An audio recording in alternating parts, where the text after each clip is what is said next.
just noticed that. All right, hello everybody. Welcome back to the third final part here of episode 19, where we're playing Fall of Magic by Ross Common on Once Upon a Game. So we are on the ice train, the ice rail, and we just had one scene. And who wants to go next? I personally would like to go next. And I personally want to go to the freight car of what is precious. Freight car named Desire. Yes, what is precious? Yes. And I personally would like it if Kaboo came with me to this. All right, I'm there. Yep. Okay. So yes, as I'm walking with Kaboo, in the freight car, looking out at the passing landscape and looking down at my sword and go, may I ask, Kaboo, what do you consider precious? My life, my ability to make friends, and roses. All three very beautiful things, and two of those I would agree are precious. With me, outside of my life and my friends, one thing was always instilled with me as a child. As I noticed, I mutter the family motto every morning. Power and knowledge are both one and the same, and I consider knowledge one of the most precious things I have. I see. Is that why you write in your book every day? Yes, I want to remember everything. By the way, Kaboo, do you still have that scroll I gave you? Kaboo opens up his mouth and sticks a finger in his mouth and pulls out the scroll. Yes, I do. Is it? I presume it looks fine and everything. Oh yeah, no, it looks fine. He doesn't produce any saliva, so. Yeah, I assume so. I go, good. I mentioned that I possibly could teach you how to read. Would you like to teach me how to read? Reading is an amazing gift, and one that I'll be happy to share. Calm down. And I start going through a bag of books trying to find a basic alphabetical book. Kaboo plops down, and when he plops down, the whole car kind of shakes, and you can hear it screech on the rails. Yes. A little bit as it grinds against the axle. Yeah. Ready. Cool. What does this word mean? And he points to just some kind of random word. Interesting word. That word is the meaning of knowledge itself. You just pointed to knowledge. Can you divine knowledge? What do you mean by that? Well, what does knowledge mean? Knowledge is a abstract concept, but in essence, it is a collection of knowledge. It's a collection of things you know and have learned. Knowledge. I am very the concept of philosophy, which comes from the words philosophia, the love of wisdom. And you cannot define either one of those. I heard the maker say that one time. So philosophy is undefinable, so is knowledge. What is the use of reading if you cannot define the words that you are saying? Simple. The goal of knowledge is not to learn what knowledge is. But some people have tried that, and including myself, have failed.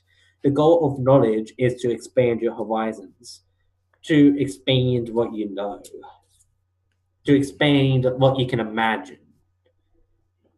It's a simple pleasure in a lot of ways.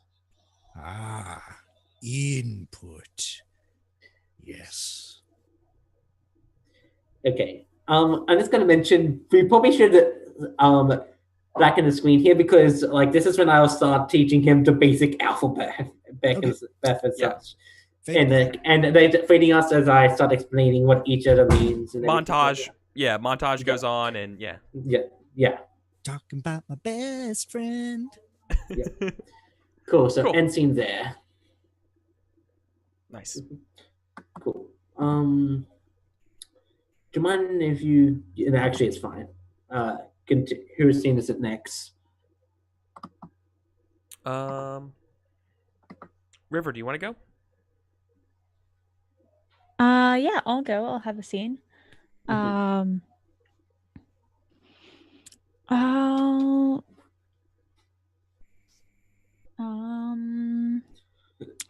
okay, I'm going to go to the dining car and I'm going to have an honest conversation. With who wants to have an honest conversation? I wouldn't mind it. Sure. I'm for honest conversations. I love Caspian is trying to learn how to so do I. eat now that he's dead. All of us are happy. All of us are happy to have an honest conversation. It just depends on who you want to have it with. I mean, if you're gonna have that many people there, I'd rather not too many chefs in that kitchen, you know? Yeah. Yeah, I feel like it should be at 2, at most 3. Yeah, let's just do like, that sounds good. Like Caspian's there, isn't the same. You see him like awkwardly, like, do I need to eat now?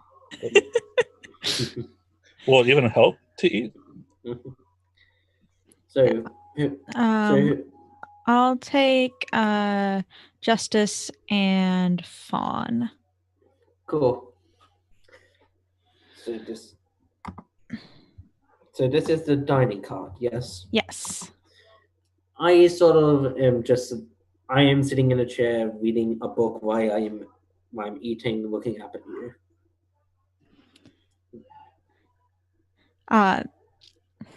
River kind of sits down and says, "You've hinted at things. What do you know about what I've done?"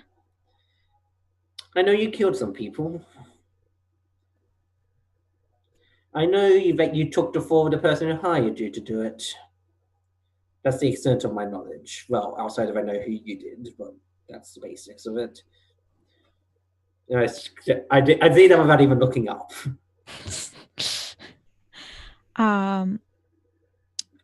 And is Fawn in the scene? You Fawn?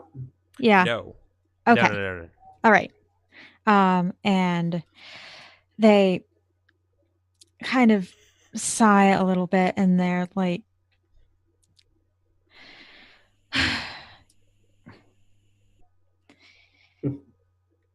"It's all well and good to know the facts of a situation, Justice. But there's a difference between knowing something and knowing something." Mm-hmm.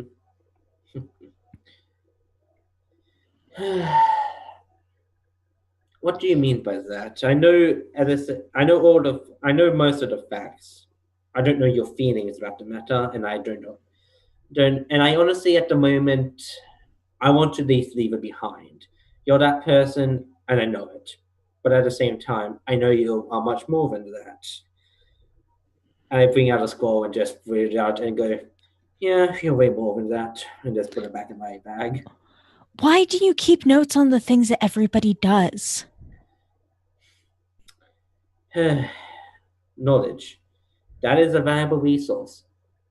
And in of itself, I like knowing what people have done. I like knowing what. It's a way to basically remind me of and others of who they actually are. You'd be amazed by how many people, including, it doesn't matter who, it doesn't matter how, you'd be amazed by it. Just think they're worse than they are or better than they are. If you have a score that legitimately lists every single thing you have done, it is where you can't imagine yourself any better or worse. That is who you are. That's, well, not, yeah. I gave Kabu his score if you want yours. No, thank you. Thought so. Yeah. As mentioned, I have no fondness from Stormguard, so I don't care who you killed. I don't care who hired you, and I don't care about who you took the fall for. I don't know your feelings between them. I don't know the relationships. That's not what I know. But what I do know is that I consider you somewhat as a friend. You are a intriguing person to me, so that's why. So that's why I like talk. So that's sort of why I talk to you, and sort of why I was offering to protect you. I could have protected. That's about it. Who taught you how to use a sword? Trained myself. That's why your form's sloppy. I plan on returning this to someone. Returning that to someone, but I'd be happy to train. I never was particularly gifted. It's better than the butter knife you were using earlier. Oh, you mean this? I don't use this to fight, but if I wanted to fight, I would use this rapier. And I could quickly bring out another small rapier and just put it back. In case you're wondering, it's completely not concealed, it's like a fold out.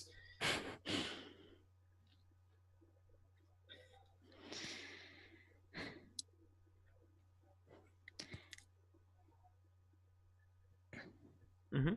Why are you so intent on recording things about the world instead of doing things?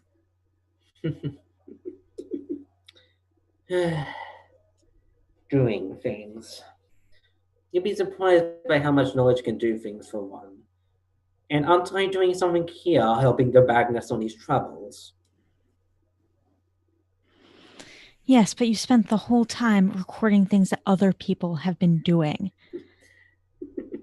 If you want to know the truth of it, I learned when I was younger that sometimes the best thing to do is to do read nothing and just provide knowledge. When people get knowledge, they do things by themselves. I am not one of those people. I provide the knowledge. If you want, you might call it lazy, which fair enough, but I've learned long ago that me trying to change things just makes things far worse. Is that why you left your home? That is the story for when we get to my home. All right, but you offered your protection before we reached Stormguard, and I offer my protection in return. As I mentioned, it's not as disastrous as yours. It's more. Thanks. Well, I actually legitimately laugh at that and go, if you wish to know, I am part of a noble family, part of the Unirock, as I call it, as the house is called. One of the more major of the houses, and I went away. That's pretty much the extent of it. After having a small argument on the nature of knowledge and power.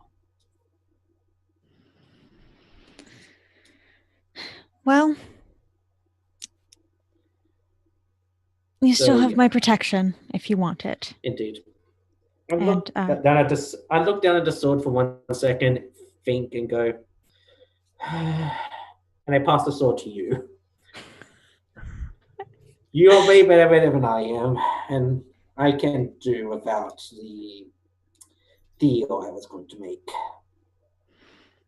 And River kind of takes the sword and studies it, and in case you're wondering, it is. If you look at it, it's clear that you never need to sharpen it. It's incredibly hard. It's really good sword. Yeah. And kind of tests the balance of it, mm-hmm. And says, "Am I going to get arrested for carrying this? Because if I am, I'm going to give it back to you." You are not. Just the sword has been lost to my family for the past 200 years. You carrying it, most people won't even recognize it. And you don't want your family to have it back? the deal I was going to make was not to my family. It was for more knowledge, if you must know. But I have a feeling that you probably could do more good in the world with it than they ever could. I'll do my best, and I'd like to end scene there. Yep. Cool. In case you're wondering, that sword thing was nowhere near planned. I was just like, yeah, I'll give it to you. So, I have a short little scene for the passenger cars. Because I'm like so kind of despondent and not talking that much. I'm just kind of keeping my head like, on the windows and watching the scenes go by. And I think we see in the distance, we see the upcoming golden spires of Astalia. Indeed. But rather than dreading or anything returning home, I'm just very upset. So, yeah. All right. So, who wants to do another scene and move the Magus? Let's move the Magus. I agree. Let's move it. Let's move the Magus straight to Astalia, the hospitality of the Gilded One. Okay, so Kaboo. But I mean, yeah. So Kaboo, your choice. And so So we traveled the Magus to Astalia, and he looks over at Kabu and he's like, "Look, try not to kill this monarch this time." Kabu looks down. She killed Caspian, who told me to protect your friends. Yes, but not from monarchs. Now we'll never be able to go back to Stormguard. It's all right, Master. I'm not familiar with Astalia, but maybe Fawn can show us around. And he taps Fawn on the head with a little finger, with his finger. And that's how we get to Astalia. Cool.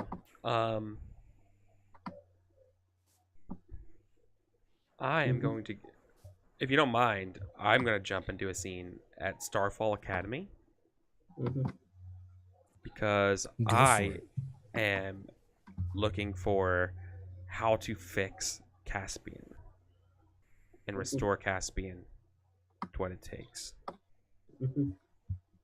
And what I learn as well, what's up? I feel like Kabu would follow you to help you carry books. I feel like I would go there secretly. Okay. Go for it. Because I like my connections here.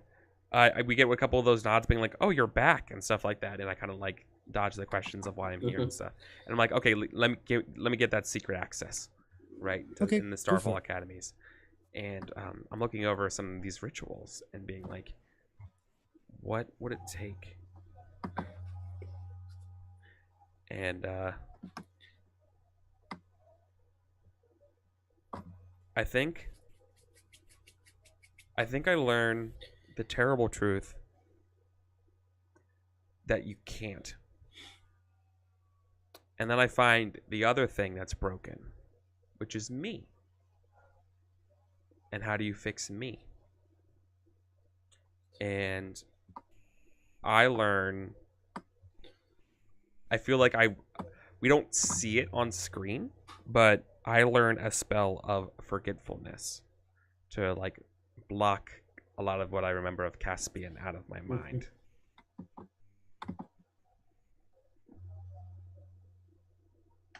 So that's how I fix what's broken. And that's my scene.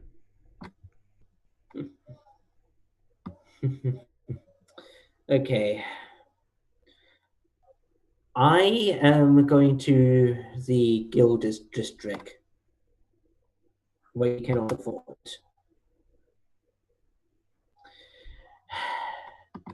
Walking along it, I look at it all and just go. And this is a very much self-reflection scene, and going, "Did I do the right thing? Yes, I did." And go, I just wish I could get back I just wish I could get it back. Just wish I could get it back. But if anyone wants to join the scene, I didn't exactly I went a bit secretive, like I didn't tell anyone of you, but I'm not like leaving into the shadow tonight. So if anyone you wants to come, that's fine.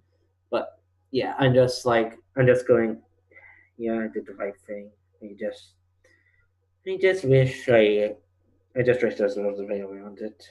But I look down and just like start looking through the scrolls again and just go read it one more time and go scroll back up, put it back and go. That's yeah. She will do the right thing. She hopefully will know what to do with it better than they would. And at that I just continue going, I just wish I could restore my memories and leave it at that. My memory, actually. I'll just go do my memory pack. Just my memory.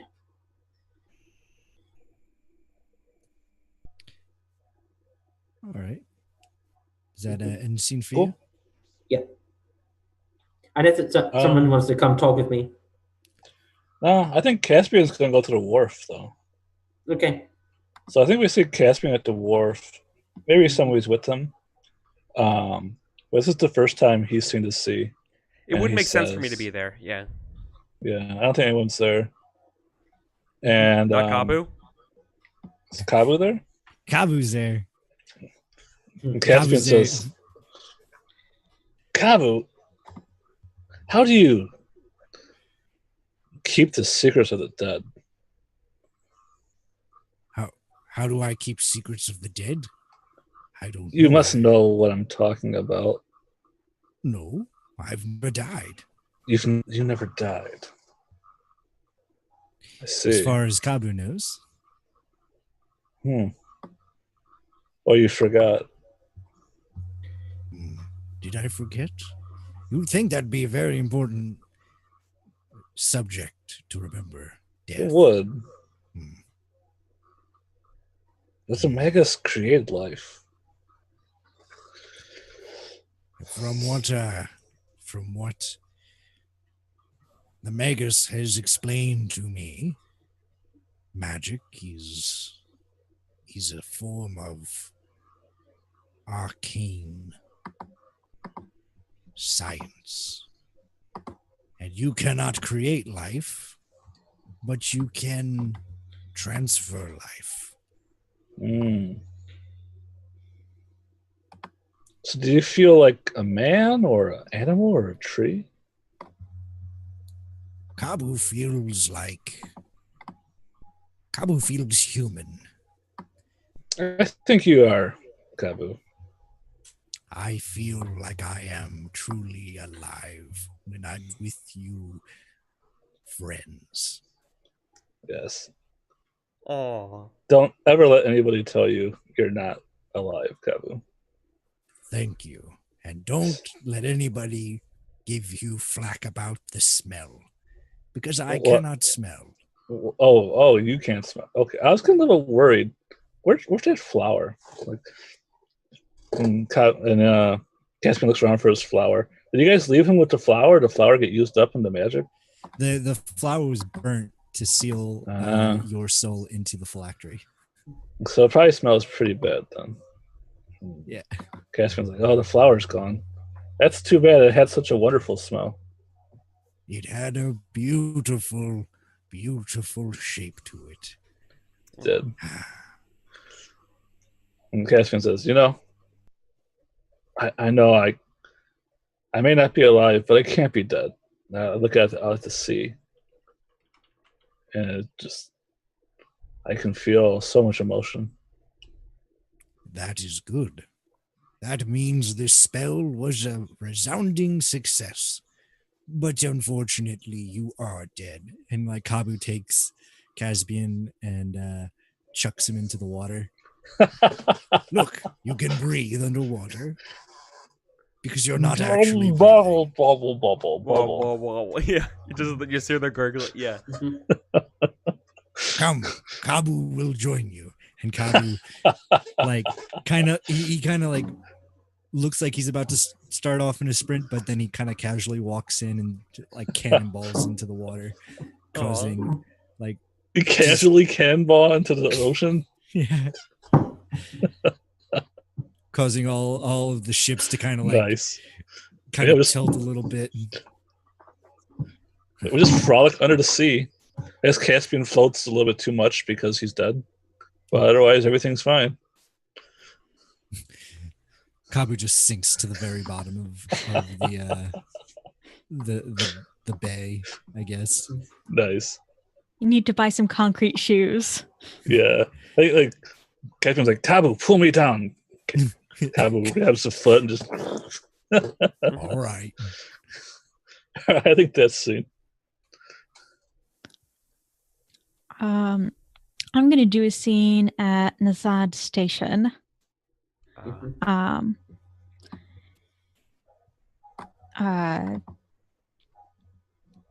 River is just kind of wandering around Estalia in general and walks through the station and sees the person who hired them to kill several people back in Stormguard. And they go up to... Bless Excuse me. you. Yeah. I didn't have time to mute. They go up to this person and they have a very short conversation, the gist of which is, "Oh, you're alive. Yeah, I'm alive. I thought that you were going to get killed. Yeah, no, I didn't. No, I'm still here.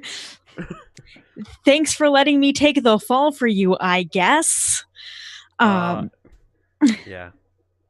And River pulls the dagger that they had that they used to cut their hair, and they, for a moment, it looks like they're going to murder this person, and then they hand the dagger to them hilt first, and they say, "If I was a different person, I would murder you here in cold blood, but I have a different blade now, and I am not the same person I was." And they hand the knife to them, and then they leave. That scene. Oh. Cool. Good. Justice hasn't done a scene yet. Yeah, I did. I did no, go you to did. district.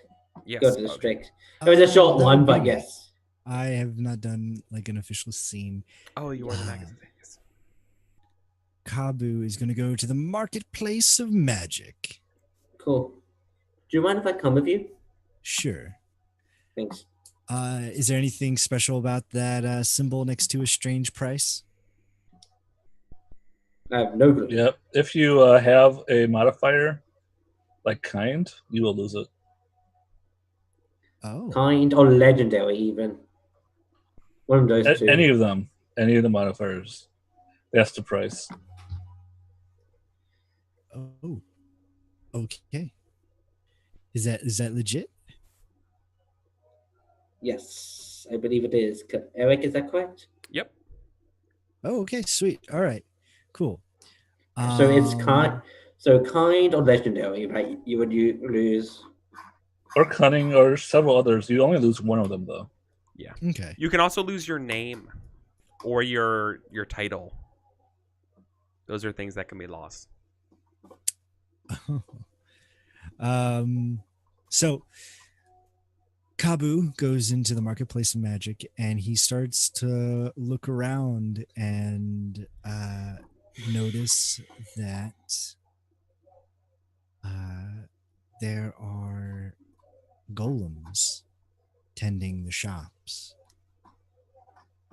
and they all look like they're helpful in some kind. He sees a golem helping with blacksmithing, working the forge, lifting the metal and shaping, while the mage starts enchanting the weapons. He sees just a lot of golems playing at shopkeeps and whatnot, and they all kind of sound monotone when he talks to them. He goes up to one golem and says, "Ah, another golem. Hello there. My name is Kabu." And the golem looks and he's like, "Oh, hello there, Kabu. My name is Granite." "Ah, you must enjoy working here all day." "No, but I'm bid to stand here." "Oh, well, how do you feel?" "Sir, I'm a rock. I don't feel." "Oh, well, I probably would actually be noting this down in my notebook, just seeing your reactions. oh, I'm truly sorry. Are you sure you're a golem?" I was told I was a golem." "Good. Would you like to purchase something from our shop?" Yes, I would love to purchase one of your magic swords." "Which one?" "Anyone, just show me them." You're not making this very you're not making this easy. Just go and grab a sword and just let's be done with it. "Look here, you. I'm trying to be as nice as possible. Just give me a sword. I want to get it as a present." "And how will you be paying?" "I won't be paying. I'll consider it a kind gesture among golems." "I'm sorry, but if you're not going to pay him, we'd have to ask you to leave." And he's like, "Oh, okay. But I'm Kabu, the legendary golem of Ravenhall." "Oh, you're a golem. How special for you. Look around this place. There are tons of golems." "Oh, there is. You're nothing special. You're just playing at being human." "All right. Goodbye, sir." And Kabu like leaves the store and he's like, "No, I'm not special. People just see me as a golem." Oh, oh no. And at that moment, Kabu feels just less legendary as he once thought. And he loses his legendary trait. Okay. Damn. What you get in return, just because like it's a strange price, you get something in return, don't you? Unless we don't want to do that. And he learns that he's not special. Yeah. That's what he gets in return. I guess. He learns of his irrelevance in society.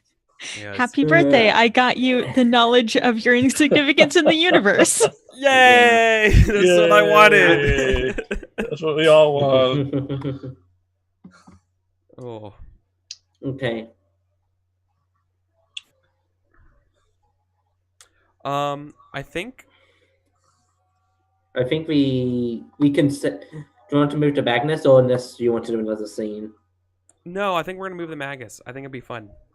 So we're gonna go and do the Sea Wing, the hospitality of Grandmother Black. So I think we see, the Magus come gather us quickly, and he says it in sort of a very like anticipatory or like excited tone to us. He's like, come, quick, we must go now. I've secured us passage across the endless sea, and everyone kind of looks confused as he's like, no, trust me, this person you and the captain and I go really, really way back, and I think we cut to the boat, and Grandmother Black looks to the Magus and says, grab a name real quick. "You have a lot of nerve showing your neck in these parts, Vago," addressing the Magus by his common name instead of the title.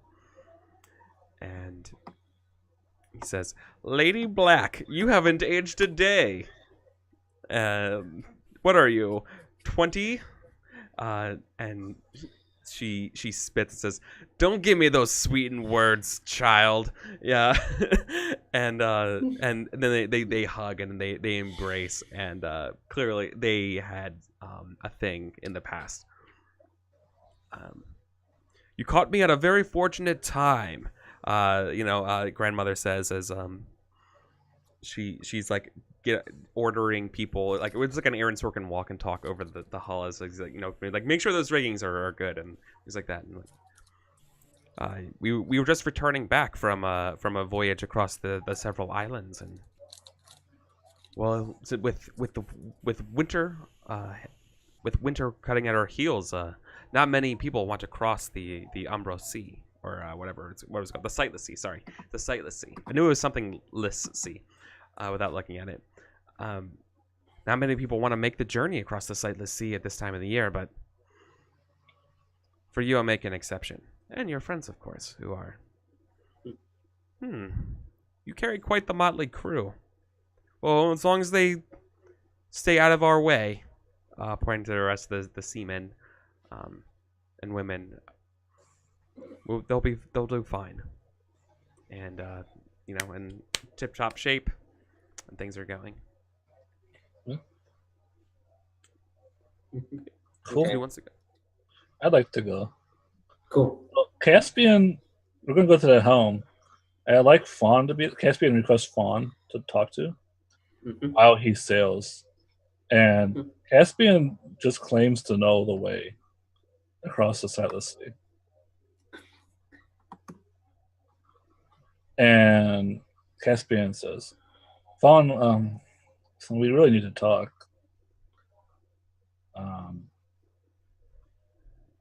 I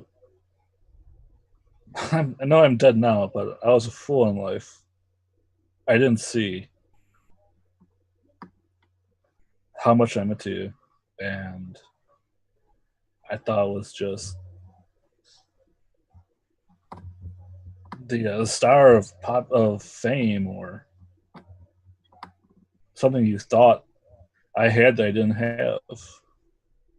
But now I know that's not true. And I don't know if you still feel the same way, but if you do,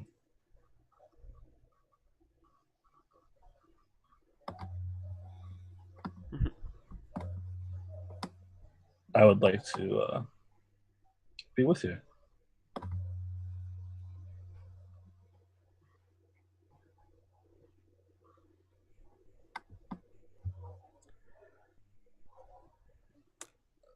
No.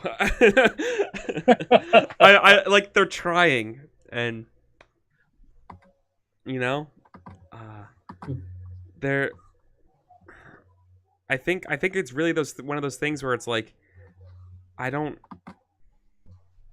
mean you're obviously you're the hero of Barleytown, but I'm not sure what you mean. Right? Like I feel like there's like this like strong like I shouldn't be doing this and I don't know why. And so I'm confused and well, to be honest, I probably shouldn't exist. But I do exist. And I need to come to terms with that. Don't we all? Yes.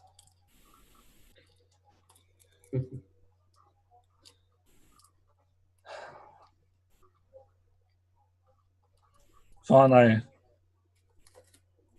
understand if this is too weird, but I've really enjoyed our time together. I think, and the kindness you showed me just moved my heart. I think I just kind of stand there and I'm saying, I'm sorry if we had something I don't remember. All right, I'm sorry to bother you. I think you're mistaken, but I do feel bad. Okay. let's forget this conversation ever happened. Yep. All right, that's my scene. Caspian's confused. Yeah, because I'm like, Yeah, you're like, oh, now we can get this thing started again. I'm like, soap opera. Right. Okay. I personally would like to be in the cabin, the sound of the ship, and I will offer anyone to be with me because I personally would like to talk with someone, and I don't particularly care about who. Okay, River, you okay with it? Mm-hmm. Huh? I was just saying, like, I'm going to be in the cabin, and I was sorry. Give me a second. I'm going to be in the cabin of the ship, and I would like someone to be with me. So I didn't really care about who. Do you want to be with? Yeah.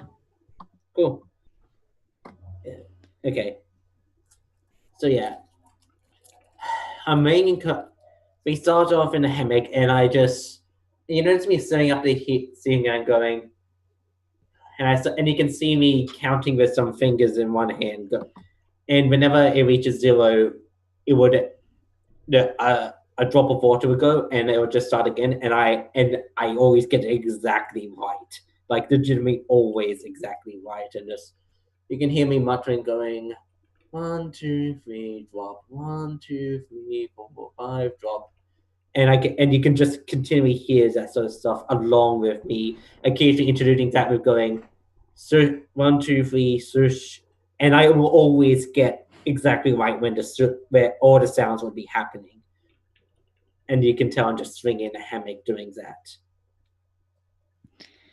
that.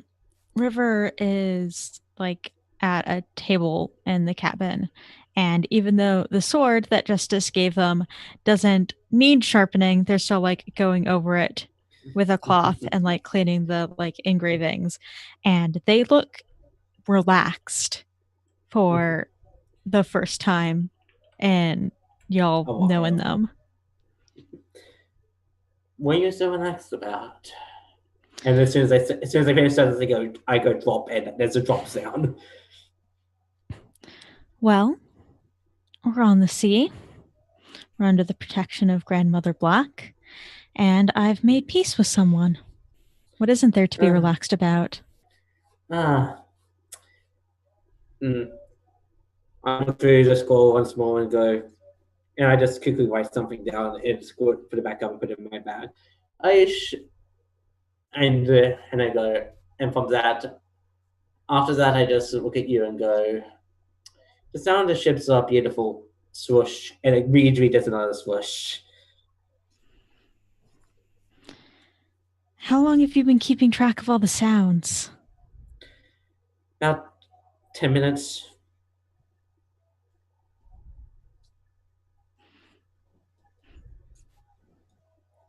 It's relaxing.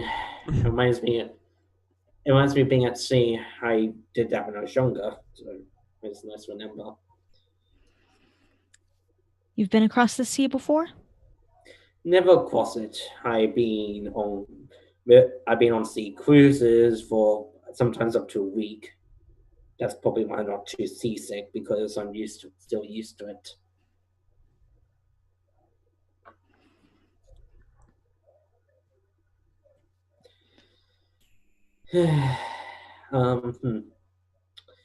You do realize you don't need to polish the sword, just reminding you. It's relaxing.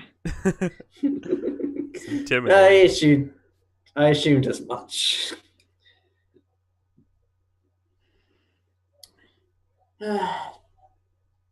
It's good to know that you had it. That you have it. I'll do my best to take good care of it. I know you will, and I know that you'll do the right thing with it. And I just look at you and just go, and I just simply go, and I just click my fingers, and immediately you can hear a lightning strike in the far distance. You've been paying attention to that too? Yes. There's always a pattern. There always is and always will be, at least in most things. So that's how. So I can often drop.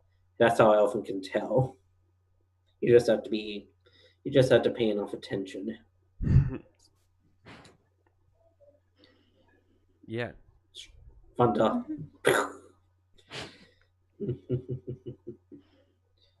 Cool. Yeah. Okay. I think at that point, you can see, by the way, I'm on one more time is, I just look at it and go, I just sort of smile slightly at my ability to do that, and that's the end of the scene. Cool. I have a short one. We're eating our we see, like, you know, with the morning meals and stuff like that, your guys are all eating brown muffins.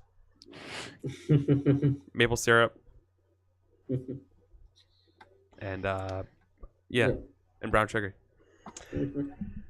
Super quick one. Crow's Nest. What lies on the horizon? Kabu climbs up.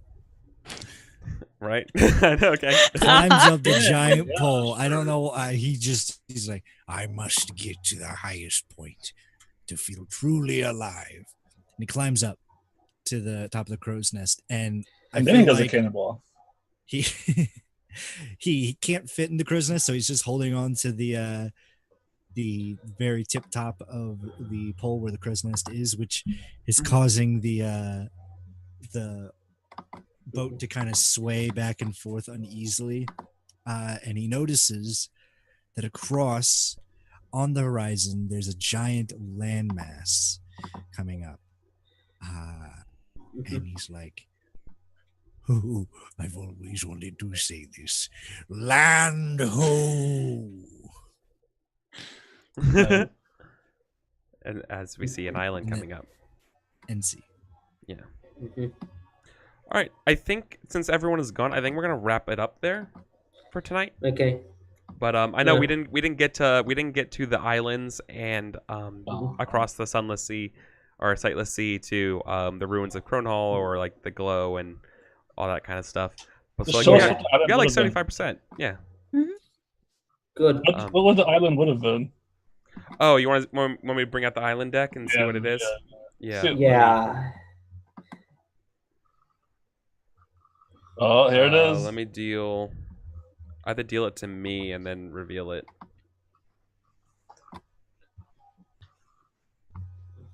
Ooh. Heron Island. Ooh. This the first. So this part of the game is that there's a random deck of islands that you could get to. Yeah.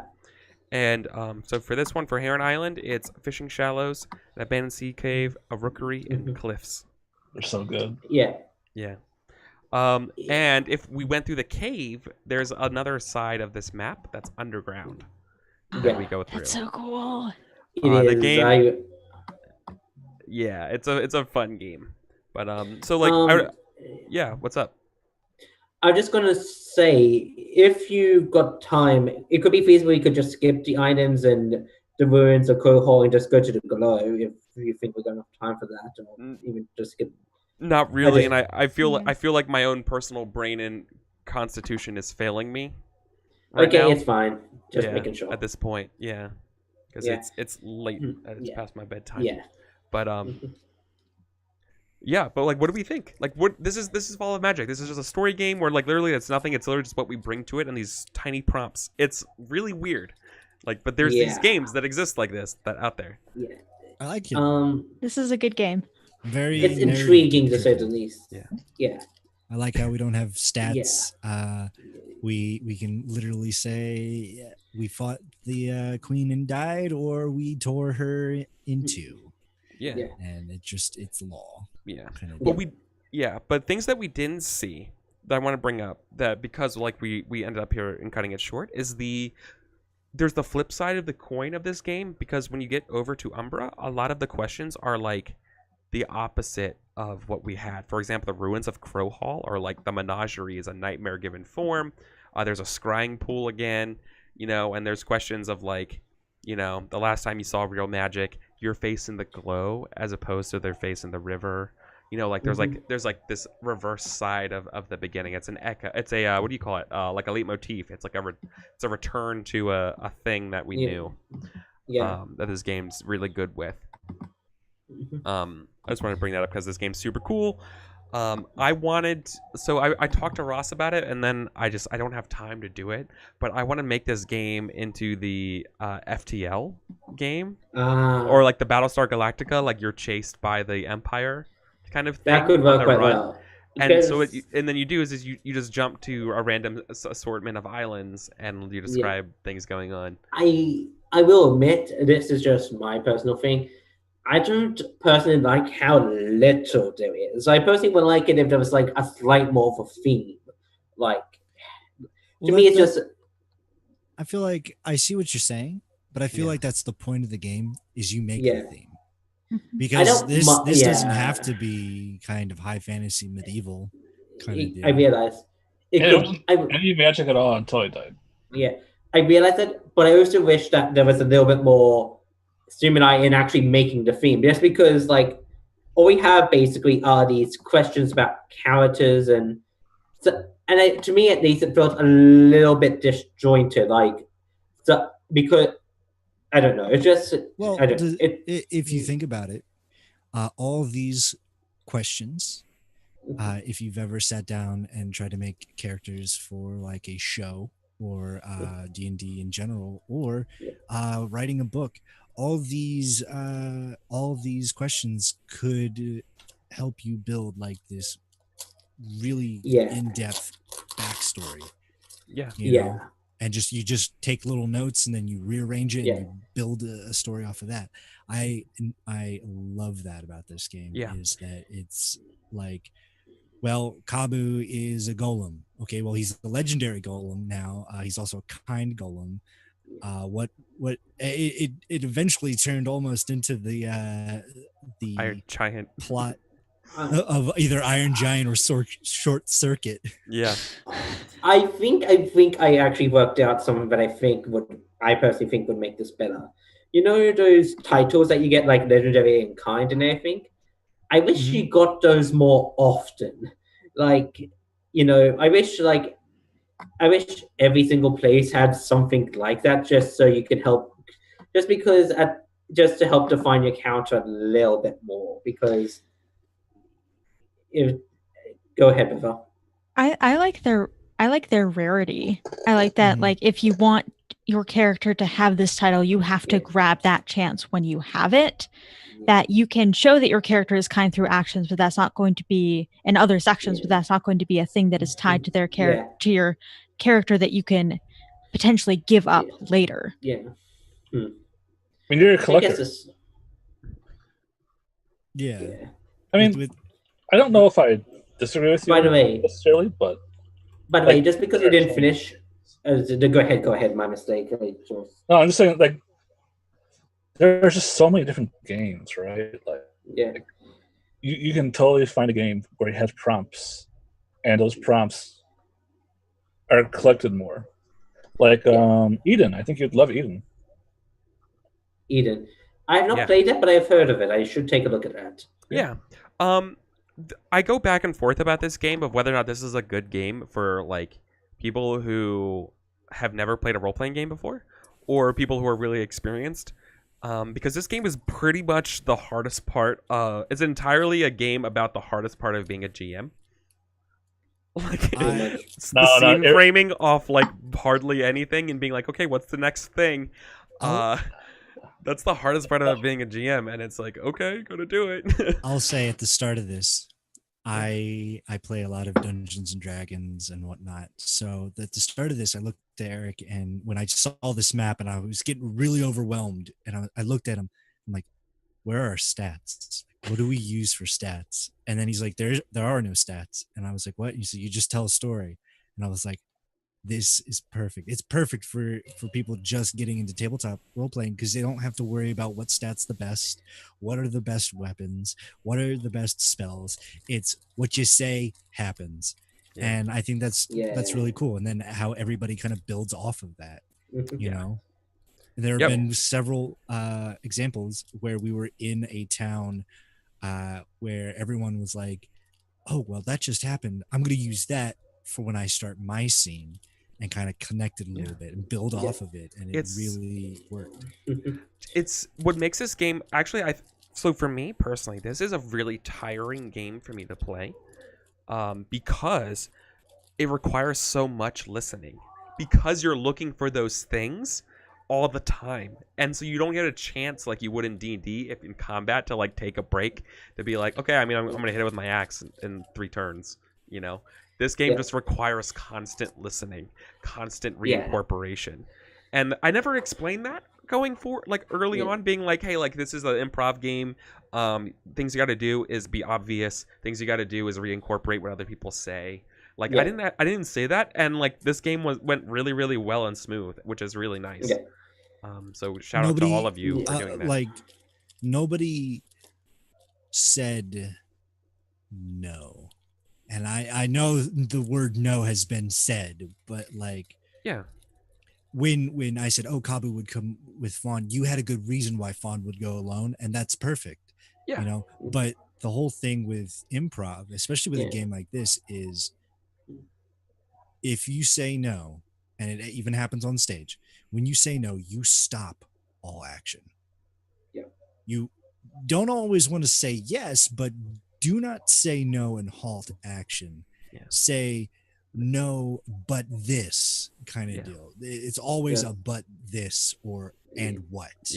You know, you always want to leave it open. You don't want to stop action. It's one of those it's one of those things that you start picking up the more you play too. It's there's a lot of things you can do. Like for example, the time with me and Caspian being like, so you can't I'm kind of setting it up so to be that like I cannot be convinced from this, but you can try escalating and trying, you know, like being able to communicate that sort of way, being like, and you can see that I'm lying to you, or like, and or you can see, and basically saying like, and what are you gonna do about it, right? It's like kind of what you start framing things as saying is like, and what are you gonna do about it, or you can do it, but it's going to exactly what you said, like, no, you can't convince me of this, but if you escalate, you can, right? But if you try to fight me, I will ultimately lose and you'll get your way. You know, like that kind of thing, right? But are you willing to fight me over? You know, like, and then you put it back on them. And like, or how long do you want this scene to last? Like, I was going to go pearl diving. Yeah, see how that worked. But you know, like you got to keep your description short. You got to always be moving on. I don't know if that's true, but like that's one way of playing. I think with 5 people, that's true. This game definitely, like it's a long game with 5 people. Like we got really far with 5 people. I think 4 people is actually the optimum number. Thinking about it more thoroughly, I think with 4 people it allows more. For example, me and Vaughn never interacted. I can't think of a time you and me interacted. I mentioned you a couple times, but we never actually had a scene together. It's like super hard sometimes. With 5 people. I interacted a lot with Kabu and River a lot. Caspian, I didn't interact much with you, but I interacted with someone. Dungeons and Distractions just gave us a raid, but we're doing our post-mortem. Mortem. God. The dragons are dead, guys. I'm sorry to tell you that. We killed them. By the way, I just want you to know, in case you want to know, the main thing I was building up to with my, with me not having the sword and giving it away and everything, was that when I was younger, I basically traded away to basically be able to see patterns, remember basically anything I read and everything. Like I was really good at that sort of stuff. But I traded away the ability to remember my friends. That's the reason I have all your notes. So I can, whenever I wake up, I can read everything we have done. Remind myself about you. That's one of the hard parts about this game is that like it's so hard to save a scene that you want to do for later. It's because you never get the chance sometimes, and it's like I was planning on doing it in the statue garden at the Magnus' place. Okay,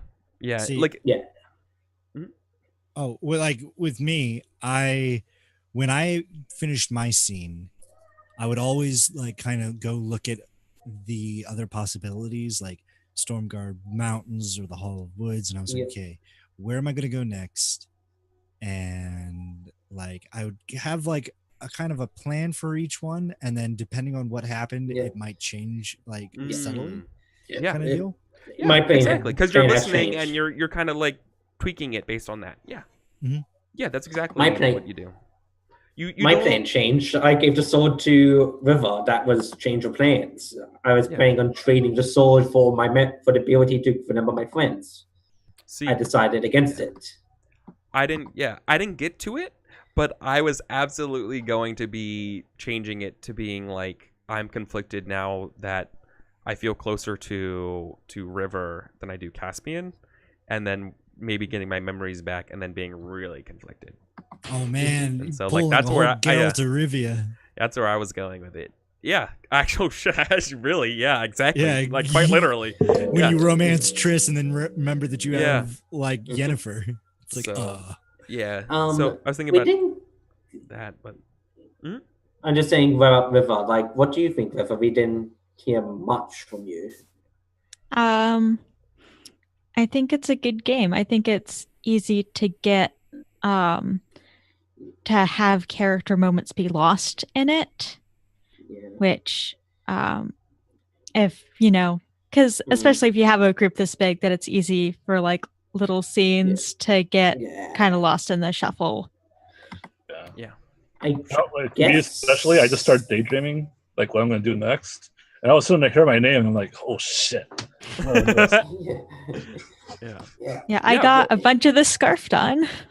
Nice. Oh, I If I was to add something as well, I was just going to say, I feel like there should be some sports, like maybe a similarity to getting another title, is the ability to have a scene that's specifically made to talk to each other. Anonymous conversation is a bit like that, but more stuff like that, like very specifically made for two people to interact and build off each other. Well, you can do that anyways. Like you can do that anyways. You can literally do that anyway.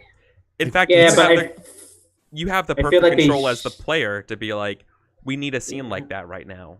Yeah, like I just feel like some of the questions should be a little bit more like that. But the onus is on you, and that's what this game ultimately does: is that the onus is on you. And like, so as far as the game goes, there's really like, I love this game a lot, but like the game is very minimal. It's very like, and make a scene off these prompts and take turns making scenes off prompts. Like that's literally all this game is. And for what it's worth, like the way its bare skeleton is made of like titanium, right? Or like vibranium. It's like it's such a good solid. Yeah, it's like a solid structure, but there's nothing else there. You need to bring your own things like that, which is why this is why I go back and forth on whether or not this is a good game for people who are new compared to people who are advanced. Because like I feel like one time it's almost like bimodal, because on one hand, if you're brand new, you have no idea how deep this pool gets because you're just doing prompts, right? And like it's all on you to do that stuff. You don't realize how deep you're swimming in the ocean. While the advanced people will be like, I'm swimming in the freaking ocean right now. You know what I mean? Like I feel like you have both those things going on, and simultaneously in this game. And when I was going through it, I just wrote. I'm sorry to interrupt you one more time. It was just no, that's fine. When I was going through it the first time, it also felt like when I was in the middle, I was like, oh boy, I realized I like games with a lot more prompt to them. Like that was this thing. I was like, I like a lot more structure, and that's when I basically played this game, and then I played Firebrands, and I was like, oh sweet lord, this is what I wanted. But I think I can agree with that. I personally.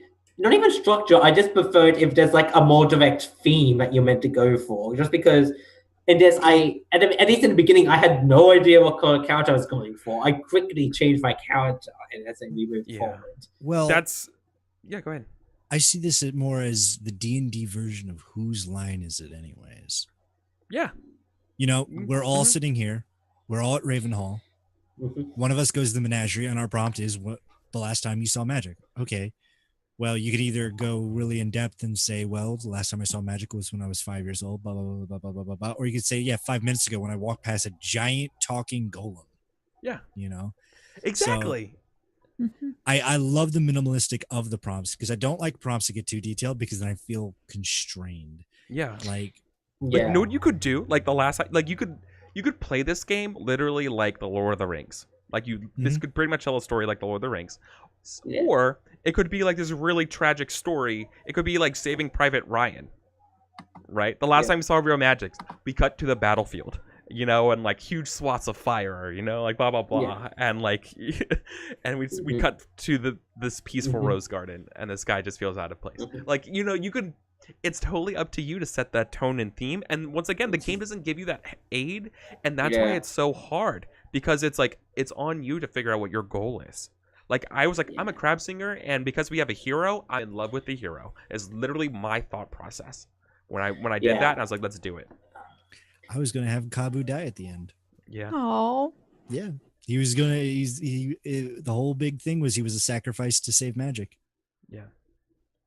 Oh man, Sith Master in chat brings up another good point. I'm sorry, I just want to share about it. He says you'd also play horror a bit because if there's no tone, yeah, you can do horror in this game really easily. In fact, in fact, I have a game that I played of that with brand new people. They didn't realize that the way they were doing it was perfect for the rest of the games. I don't want to spoil it for you, but there's some really cool shit underground. Okay, and I actually seen we were getting chased by something, and it turned out to be exactly one of the prompts from the other side that the guys never played the game before, you know. And it's just one of those moments where it's like, oh sweet God, it was perfect. It was perfect. Like one of those moments of perfection. And I think so just tying back into what you said, Zippy, and I promise I'll let you get your point.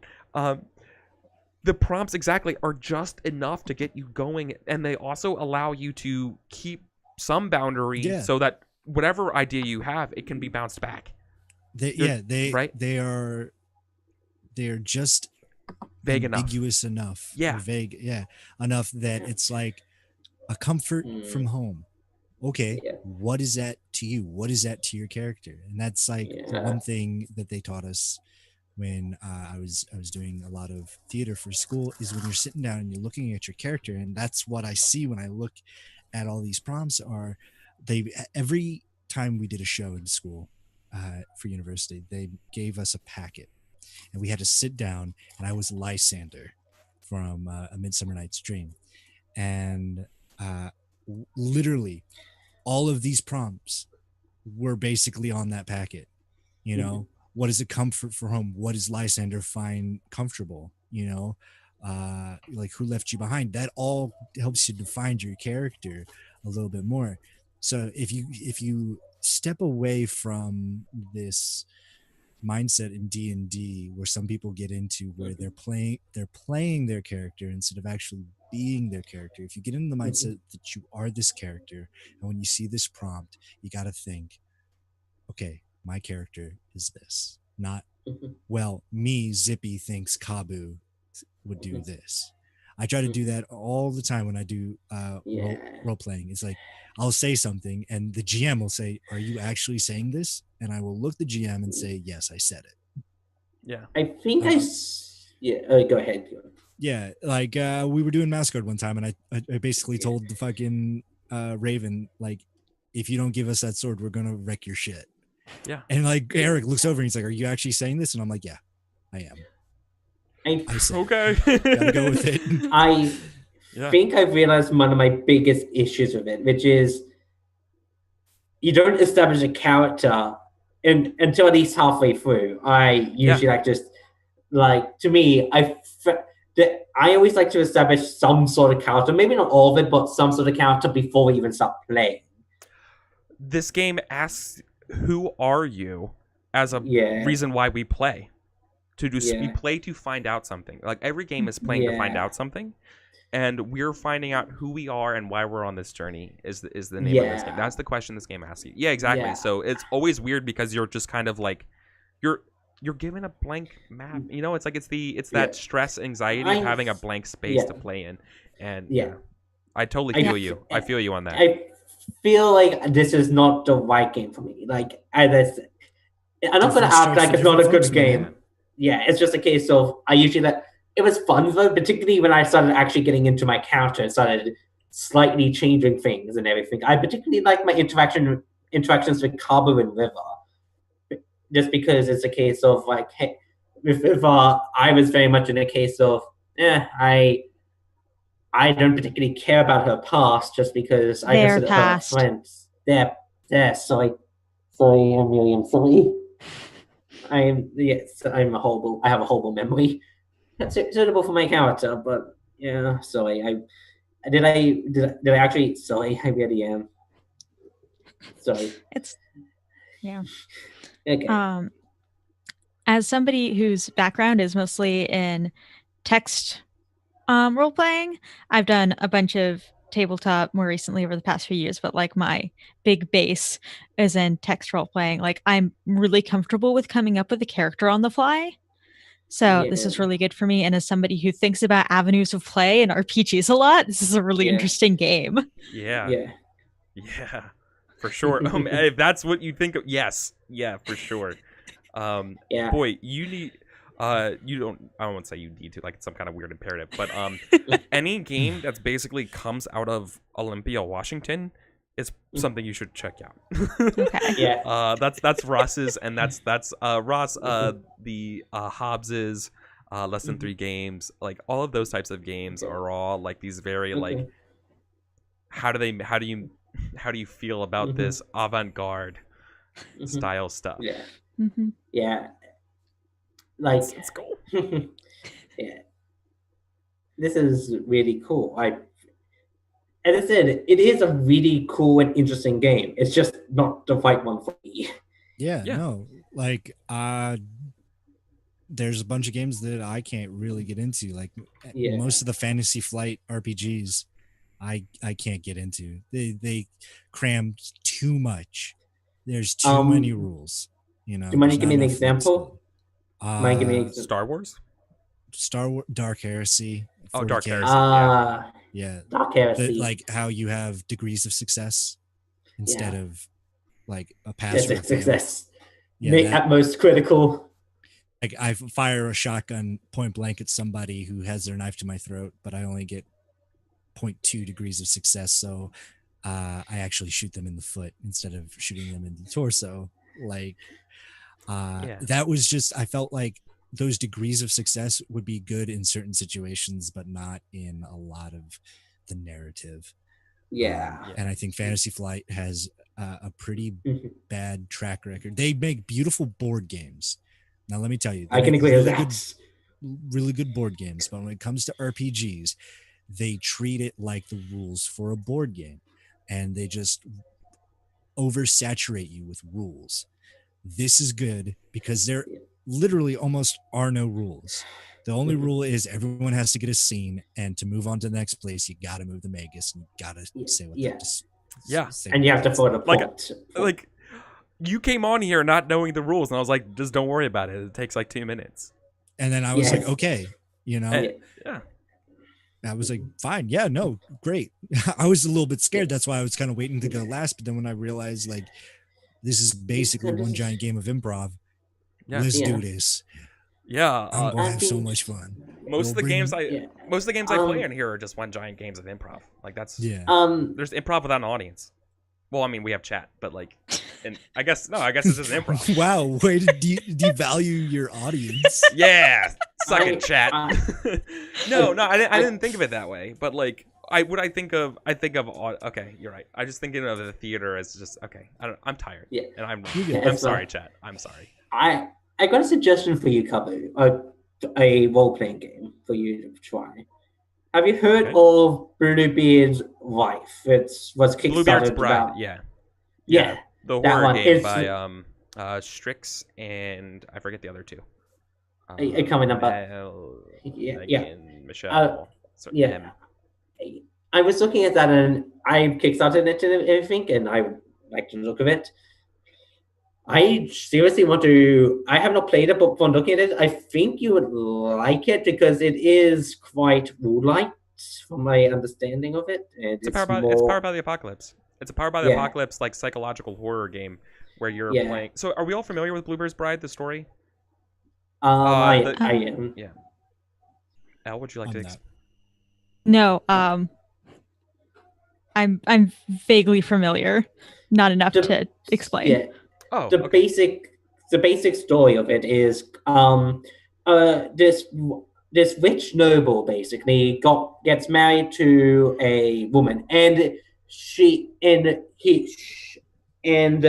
husband shows her around the house, shows her almost all the rooms except for this one room down the hallway. This one room.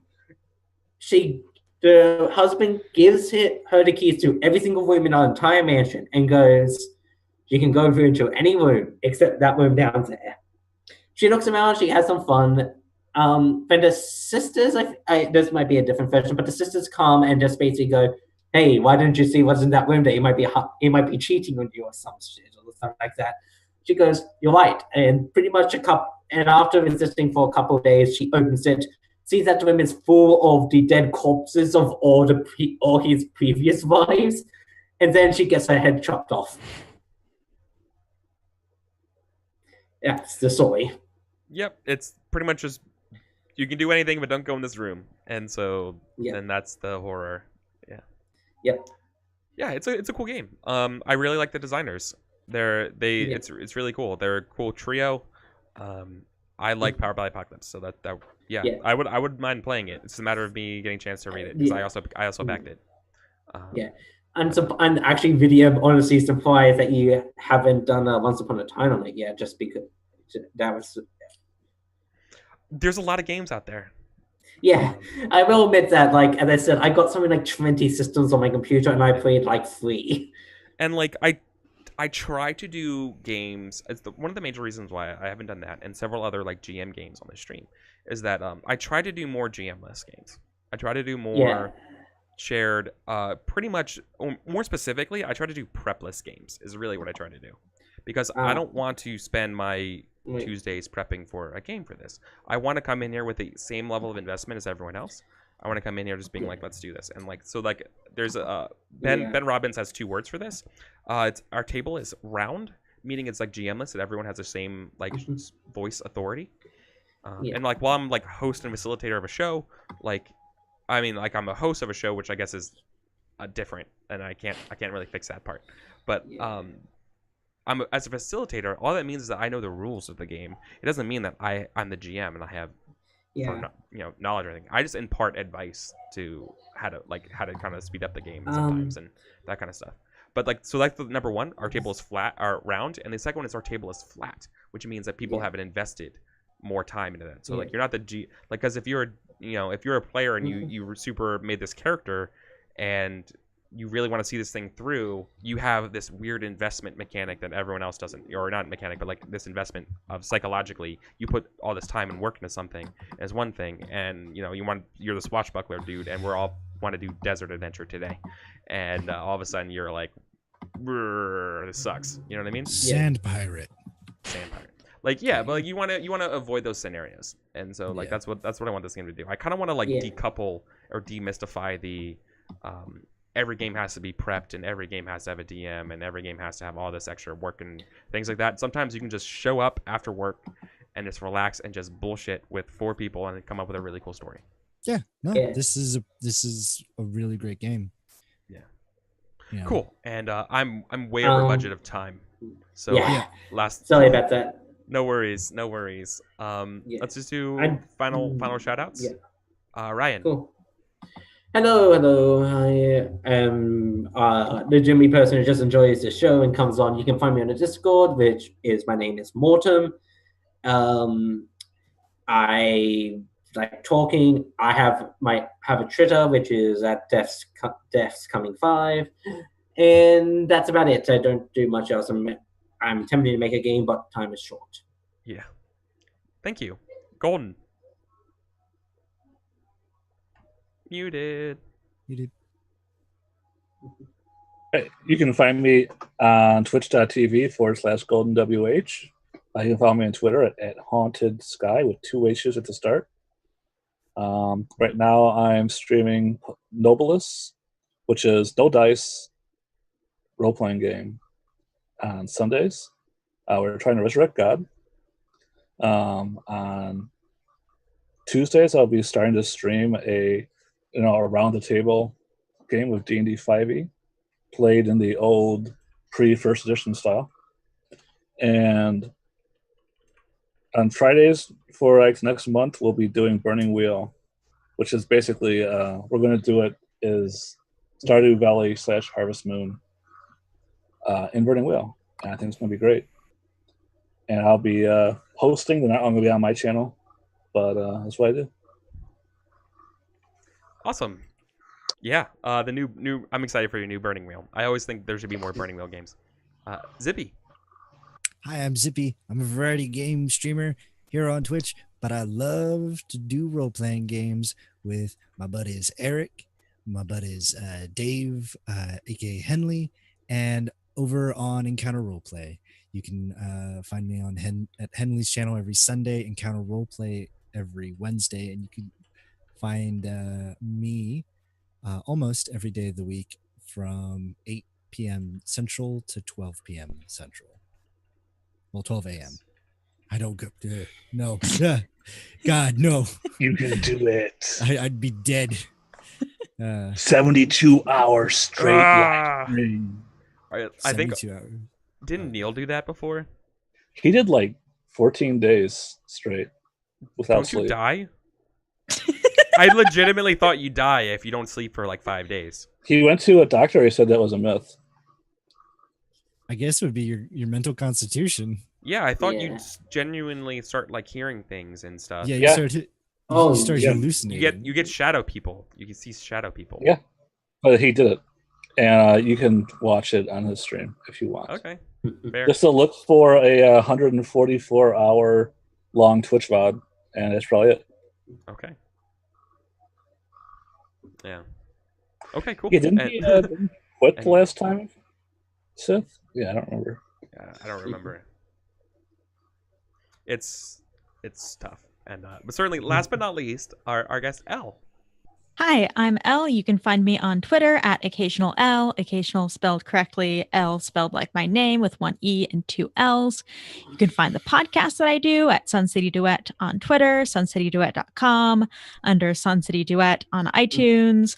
Today's episode isn't up yet, but it should be up at some point. Ben, who is the other half of the duet, got roped into family obligations. Wow. So he's late uploading it. Okay. We play a hack of firebrands, and shit's starting to go down. Nice. Good call.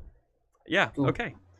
Cool. And I'm Eric. I'm Eric Vulgaris on the internets, and this is my streams. I do a lot of super fun role-playing games like this in Mouse Guard. If you'd like to see me and Zippy play some more, check us out on Sundays at Henley's channel.